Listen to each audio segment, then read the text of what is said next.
Hey guys, it's your best boxing friends. I'm Kelsey. This is Rachel. Rachel, I think everybody wants to know about your hair. You got a new hair, little do. What do you mean? You tell them about it. I like it. I put clips in my hair. Yep. I put 2 clips. And when I look in the mirror, I like it. And when I look on my phone on my camera, I hate it. That's the hard thing, right? Like when you have a new look you're trying out, and then different reflective surfaces give you different answers. So, because like we have the benefit of having a YouTube show, I also get to check out things to see what they turn out on our YouTube show. So we'll see what I think of my hair later. Yeah. Here's another pressing issue. Yes. And we were watching a fight over the weekend, and there we were watching Munguia gunning for the stoppage against Spike O'Sullivan. Really good fight. Thought Spike accounted well for himself. But there he is, getting the corner, just getting kind of beat down. His corner's kind of the opposite way, and so the ref has his back turned. Mm-hmm. His corner throws in the towel. Ref doesn't see it, so he has to take a lot more punishment than maybe he should have. And eventually even goes down to the ground. I don't think he would have gone down had they...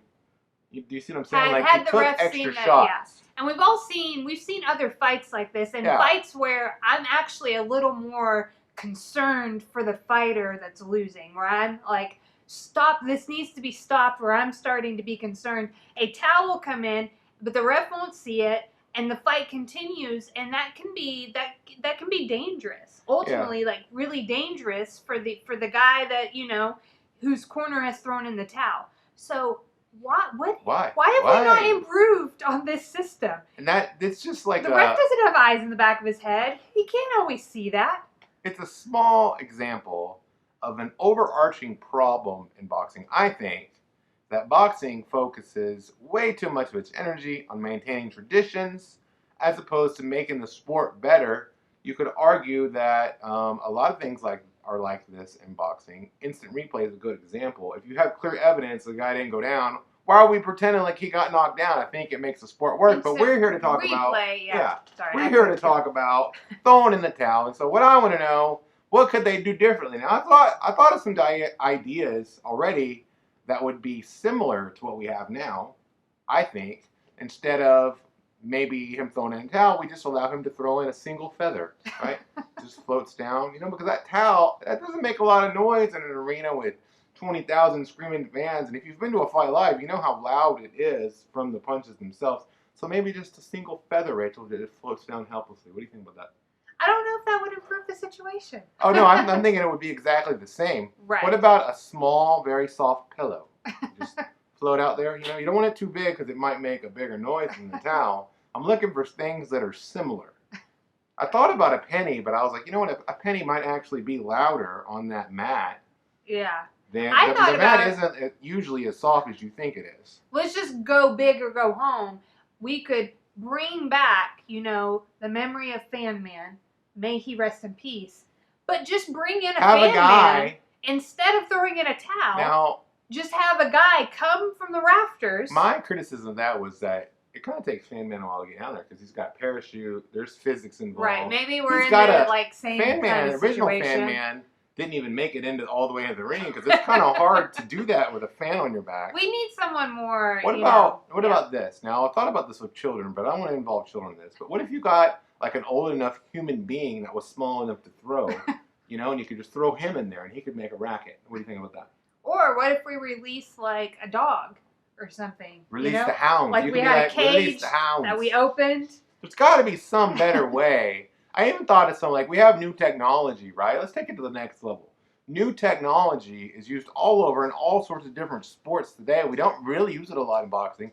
How about this? Next time a fighter wants to stop the fight, his fighter's getting beat up, he just simply presses a button that immediately causes an electrical discharge to happen on the other fighter that immediately incapacitates that guy. You know, so a guy would be winning, and all of a sudden, he's just down, and you're like, what happened? Oh, he lost? No, he won.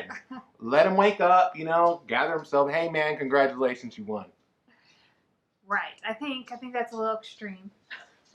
In all seriousness, I do really think that this is a problem. It seems like it has a pretty easy solution given the technology that we have today. There's definitely something they could do different. And my ideas are like, for example, I feel like the ref should have an earpiece in if he doesn't already, why doesn't he? This seems pretty common to me in other sports, that they have a way to communicate and hear things that they need to hear. I mean, our quarterbacks in the NFL have earpieces, right? Yeah. Like, yeah, what if he just had an earpiece in and somebody's like, stop the fight? Like, whatever needs to be said so it could happen immediately.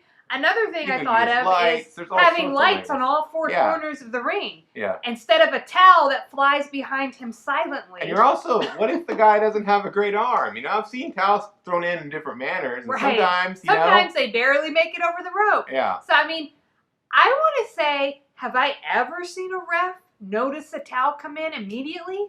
I don't think I've ever seen a ref in my very short, lifetime. I haven't seen every fight where a towel's been thrown in. But anyway, I think it's a problem. I think it's a pretty easy fix.